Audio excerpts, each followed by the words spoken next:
السلام علیکم، میرا نام محمد احمد اور آپ دیکھ رہے ہیں عمر علی ٹی وی شو۔ آج سب کو معلوم ہے کہ اس وقت پنڈی کا ایک شیخ ہے، شیخ رشید، وہ بار بار مولانا فضل الرحمان صاحب پر تنقید کر رہے ہیں، بار بار مولانا فضل الرحمان صاحب کو کہہ رہے ہیں کہ آپ میرے ساتھ مناظرہ کریں۔ حافظ حسین احمد صاحب نے ان کو چیلنج کیا ہے کہ آپ آئیں میرے ساتھ مقابلہ کریں۔ 24 نیوز پر 24 گھنٹے بعد شیخ رشید نے کہا کہ میں حافظ حسین احمد صاحب کے ساتھ مناظرہ نہیں کرنا چاہتا، میں مولانا فضل الرحمان صاحب کے ساتھ مناظرہ کروں گا۔ ارے شیخ رشید، پہلے حافظ حسین احمد صاحب جو قائد جمعیت مولانا فضل الرحمان صاحب کی جماعت کا ایک کارکن ہے، ایک ورکر ہے، اس کا آپ چیلنج ایکسیپٹ نہیں کر سکتے تو پھر مولانا فضل الرحمان صاحب کو چیلنج کیوں کرتے ہو؟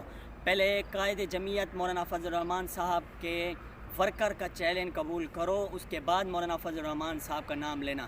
کس منہ سے تم نام لیتے ہو مولانا فضل الرحمان صاحب کا؟ آپ کی حیثیت کیا ہے؟ آپ تو ایک آلو ہو جو نواز شریف کے سالن بھی میں موجود تھے، مشرف کے سالن میں بھی تھے، آج پی ٹی آئی کے سالن میں بھی ہو۔ تمہاری حیثیت کیا ہے؟ تمہارے پاس ہے کیا؟ تمہارے پاس جھوٹ کے علاوہ اور کچھ ہے نہیں۔ جھوٹ کی سیاست تم کھیلتے ہو۔ سچ بولو نا، آؤ نا میدان میں، مقابلے کرو، مناظرے کرو، اس کے بعد دیکھیں گے۔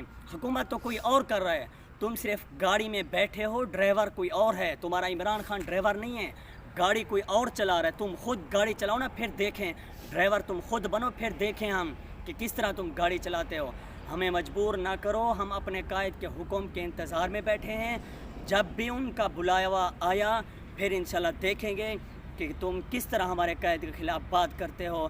ہم عمران خان سے بھی مطالبہ کرتے ہیں کہ اپنے وزراء کو لگام دو، ہمیں لگام دینا آتا ہے، لیکن ہم ایسا نہیں چاہتے کہ ملک میں کوئی ایسی صورتحال پیدا ہو جس سے ملک میں فساد، قتل و غارت اور ایسی کوئی صورتحال پیدا ہو۔ لہٰذا وزیر اعظم عمران خان صاحب اپنے وزراء کو لگام دو، ہمارے قائد کے خلاف کوئی بات نہ کریں، ہمیں مت چھیڑو۔ جس دن ہم بگڑ گئے پھر تمہارے پاس کی بات نہیں ہوگی ہمیں روکنے کی۔